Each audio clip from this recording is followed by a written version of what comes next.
Pour sa 15e édition, la Biennale d'art contemporain de Lyon s'est offert une toute nouvelle surface d'exposition, les anciennes usines d'électroménager Fager-Brandt. Un espace vierge de plus de 29 000 m² totalement repensé par l'équipe du Palais de Tokyo, commissaire de cette nouvelle édition. Nous voulions surtout créer la traversée d'une expérience. Or, pour traverser une expérience, on a commencé à imaginer un paysage. Alors après, quel type de paysage? Pas juste de la nature, pas cette idée-là de paysage, mais un paysage qui est aussi économique, social, historique, politique, bactériologique, passant de l'inframince à une échelle plus cosmogonique.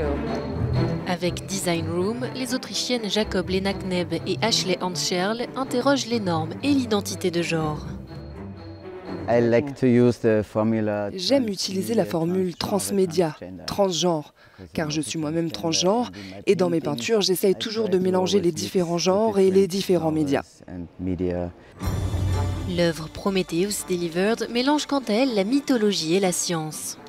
Une sculpture de marbre représentant Prométhée enchaîné sera au fil des semaines décomposée par des bactéries mangeuses de pierre.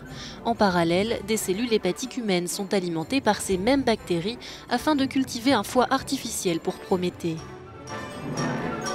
La Biennale se déploie dans toute la ville de Lyon, du centre-ville au musée d'art contemporain. Pour sa série photographique, l'artiste français Karim Kall s'est rendu dans un centre pénitentiaire pour mineurs près de Lyon pour documenter la vie des détenus.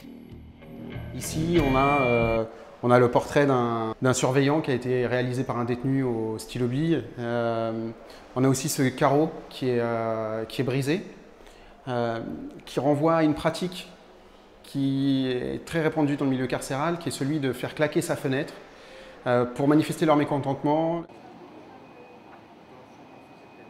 De nombreuses œuvres de cette biennale ambitieuse et éclectique sont amenées à se transformer au cours des prochains mois.